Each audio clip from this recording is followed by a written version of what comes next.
नमस्कार, मैं आश्रुति। आप देख रहे हैं नेक्स्ट 9 न्यूज। आपका बहुत बहुत स्वागत हमारे इस खास प्रोग्राम देश की सच्चाई में। हरियाणा के मुख्यमंत्री नायब सिंह सैनी ने हाल ही में एक बड़ा बयान दिया। उन्होंने कहा कि भाजपा अपने वादों को पूरा करती है। उन्होंने कहा कि बीजेपी के नेतृत्व वाली राज्य सरकार ने अपने 10 साल के कार्यकाल के दौरान कई जन कल्याणकारी फैसले लिए हैं। उन्होंने ये भी कह दिया कि कांग्रेस सत्ता में रहते हुए अपने वादों को पूरा करने में विफल साबित हो रही है, जबकि भारतीय जनता पार्टी ने अपने वादों को पूरा किया है। भाजपा हरियाणा विधानसभा में लगातार तीसरी बार सत्ता में आने की उम्मीदें कर रही है, जिसके लिए 1 अक्टूबर को मतदान होने जा रहे हैं और नतीजे 4 अक्टूबर को घोषित किए जाएंगे। रोहतक में पार्टी के राज्य चुनाव कार्यालय का उद्घाटन करने के बाद एक सभा को संबोधित करते हुए हरियाणा के मुख्यमंत्री नायब सिंह सैनी ने कहा है कि हरियाणा के लोगों ने भाजपा को वापस लाने का मन बना लिया है। भारतीय जनता पार्टी सरकार द्वारा समान विकास किए जाने का दावा करते हुए सैनी ने आरोप लगाया कि कांग्रेस के शासनकाल में युवाओं का विश्वास उठ गया था, क्योंकि नौकरियां देने में पक्षपात किया जा रहा था। उन्होंने ये तक कह दिया कि पिछले 10 वर्षों के दौरान 1.50 लाख से अधिक लोगों को सरकारी नौकरियां प्रदान की गई हैं। मुख्यमंत्री का ये तक कहना है कि कुछ भर्तियां चल रही हैं, लेकिन चुनाव के लिए आदर्श आचार संहिता लागू होने के कारण उनका परिणाम चुनाव के बाद घोषित किया जाएगा। उन्होंने ये भी तर्क रख दिया कि सरकार ने योग्यता के आधार पर भर्तियां की हैं, जिससे गरीब परिवारों के लोगों को नौकरी मिली है।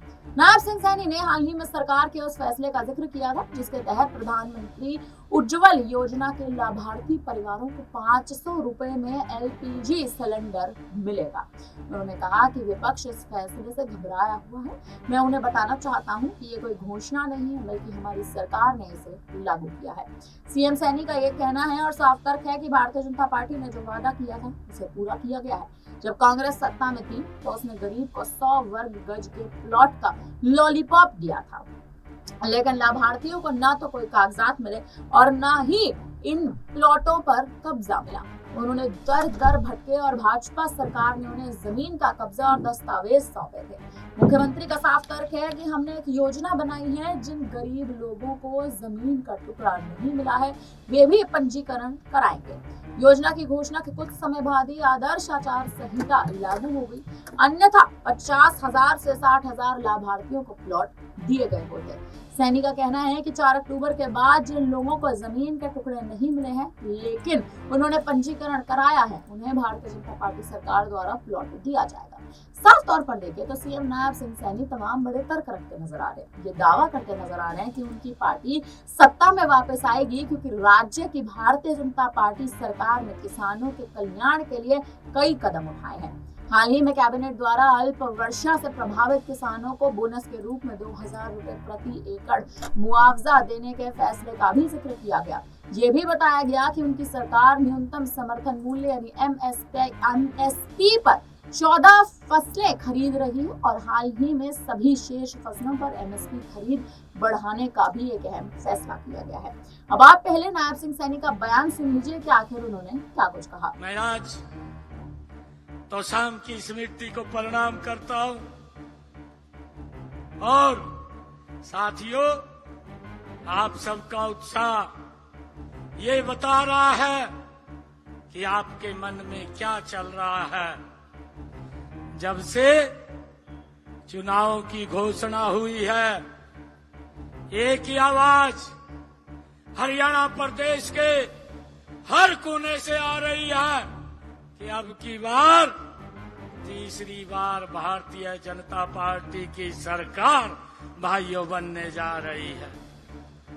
और ये आवाज, ये आप लोगों की आवाज, ये चंडीगढ़ में भी और दिल्ली के अंदर भी गूंज रही है।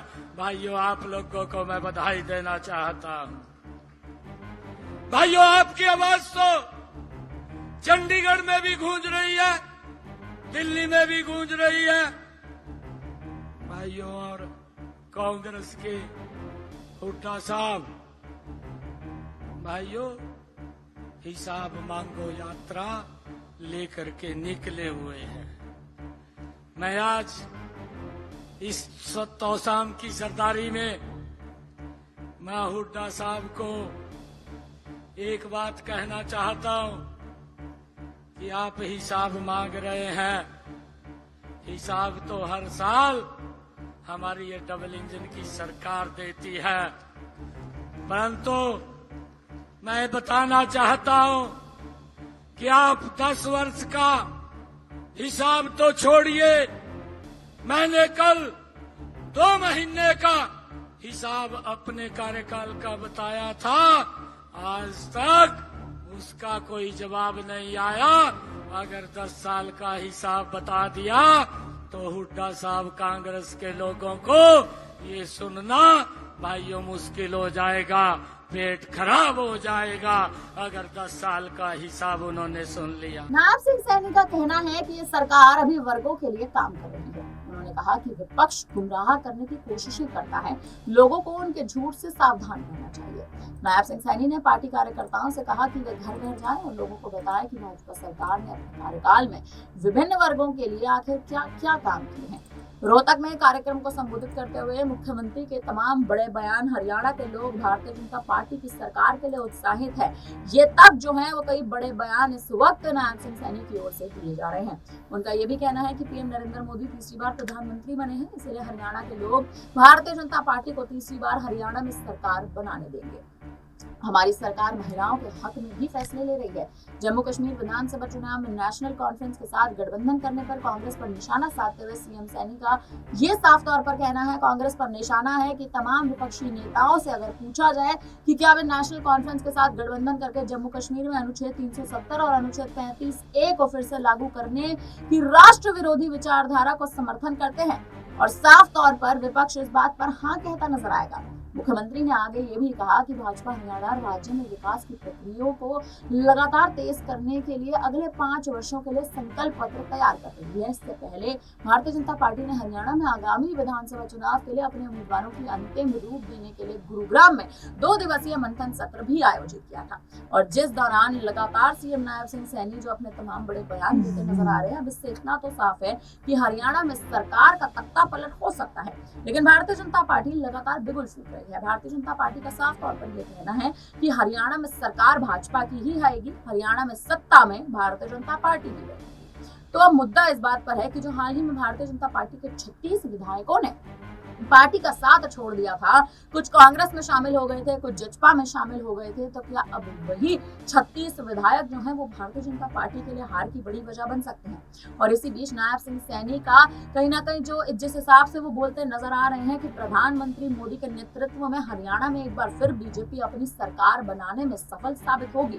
क्या ये तर्क, क्या ये वादा हरियाणा में सरकार बचाने के लिए काफी माना जा रहा है? क्योंकि कांग्रेस की जो गुटबाजी है वो अब धीरे धीरे समाप्त हो रही है, और विपक्ष की गुटबाजी समाप्त होने के बाद ही हरियाणा में नायब सिंह सैनी की सरकार पर भी जो संकट थे, जो मंडरा रहे थे संकट, वो धीरे धीरे कम होते जा रहे हैं। देखा जाए तो भारतीय जनता पार्टी में इस बार एक आपसी फूट है, लेकिन वो आपसी फूट हरियाणा में दिखाई नहीं दे रही है। अब कहीं ना कहीं देखना ये दिलचस्प है कि क्या सच में हरियाणा में जो चल रही राजनीति है वो राजनीति के आने वाले समय में असर एक तरह से हरियाणा की बीजेपी सरकार पर पड़ता नजर आएगा, या फिर कांग्रेस जो कहीं ना कहीं अपनी आपसी अंतरकलह, अपनी आपसी फूट की वजह से पिछड़ती नजर आ रही थी, वो कांग्रेस अब धीरे धीरे अपना कब्जा हरियाणा में जमा पाएगी। फिलहाल अब इस पूरी खबर पर नायब सिंह सैनी के इस बयान पर आप क्या कहेंगे, आप हमें कमेंट करके जरूर बताएं। बने रहिए हमारे साथ, देखते रहिए नेक्स्ट टाइम।